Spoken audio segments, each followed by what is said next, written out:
running mechanics are a really weird thing. So whenever you're kind of looking at someone's performance, there's how much energy you're producing, but then there's almost like what's your efficiency of getting the wheels turning the rubber on the road. And you could have a really inefficient energy contribution to your mechanics of running. So actually, centrally, you work at whatever level, but you're not really converting that into traveling along the floor that economically.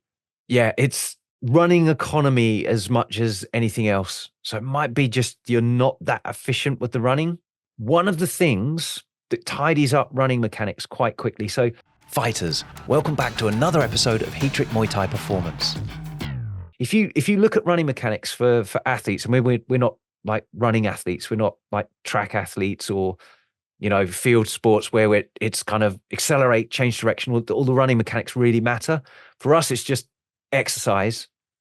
But when you look at mechanics for how people should run, there is acceleration mechanics and how you angle the torso forwards and where the foot strike is relative to your center of gravity as you run for economical movement. And then there's, once you've accelerated up to the speed you want to, you go a little bit more upright, and then your foot strike is different again. It's more like you're pedaling underneath your center of gravity rather than behind it, and all this kind of stuff. So that there is actually, when you break down how someone runs, you can really tidy up the mechanics of how they run, how they're leaning, where their feet are striking. So if you stride too long, for example, what happens is almost a bit like, how I'm exaggerating now. If you're running down a hill and you kind of strike out in front of you quite hard and you feel it go through your knee and your thigh, almost like you're putting the brakes on a bit. Well, that braking action happens when you overstride, but on a flat. So if you strike too far out in front of you, it's almost like you're braking going down a hill. So you put the effort into going forwards, but then you strike too far out in front of you and you kill your momentum. So actually bringing that foot a bit underneath you and striking a little bit quicker with the feet, almost like you get a better gear on your bike when you're pedaling, rather than it being like slow crank. It's almost like, I found a nice RPM. This is efficient. It's the same when you're running. So centrally, all of a sudden, you get more efficient. It's like for the same heart rate, now I'm covering some distance. Now my speed goes up. So it might be, without having seen you run or anything, it might just be that you tend to overstride as you're running. You brake a little bit as you're doing it. You're killing it. You might not have too much elastic bounce as you're going along and all this kind of stuff. But a quick kind of fix for this is to go out and use like a metronome and see what your foot strikes, how many steps per minute you take typically on the floor. So the most efficient runners, regardless of what speed they're running at, have a foot strike of about 170 to 180 steps per minute. That's pretty quick. That's sort of boop, boop, boop, boop. It's that kind of like, whoa. And even if you're going slowly, you still want to strike at that pace and not be like boom, boom, because then it means you're overstriding, you're braking. There's a lot more shock and impact going through all of the lower body, through your knees, your hips, your back, and everything. You're more likely to get shin splints and all this kind of stuff. As soon as you tidy that up, all of that goes away. You start covering more distance for the same effort. I always thought I was economical at running because I was pretty quick. And I found out when I run slowly, I'm uneconomical as hell. I would overstride. I'd be kind of going slow and I'd be making it look nice and bouncy, but I was killing my speed. And as soon as I adjusted that to 170 steps per minute minimum, all of a sudden it was like, oh, this is a lot easier. It felt like I was doing little tiny steps compared to what I was used to when I was going slowly. But ironically, when I was running fast and I checked what my steps per minute, they were up at 170 to 180. So when I was running fast, I did it right. I tidied up. But when I ran slow, I was awful. I was doing like 150 steps per minute or slower. That's a lot of braking effort.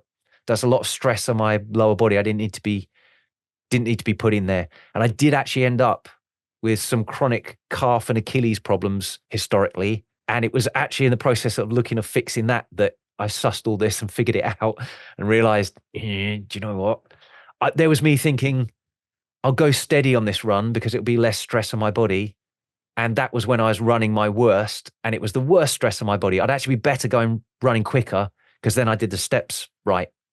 So there's loads of free apps on your phones. If you just look for a metronome, And literally all I did for about the first week or two, when I was trying to adjust things, I went out with my phone in my hand and I had the metronome set to 170 beats per minute, just going beep, beep, beep, just quietly.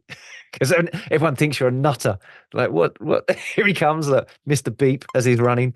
And then if anyone was coming the opposite way, I'd just turn the volume down so it was muted for a moment. Then when they'd gone, I'd turn it up so I could just hear it again as I was padding along on the floor.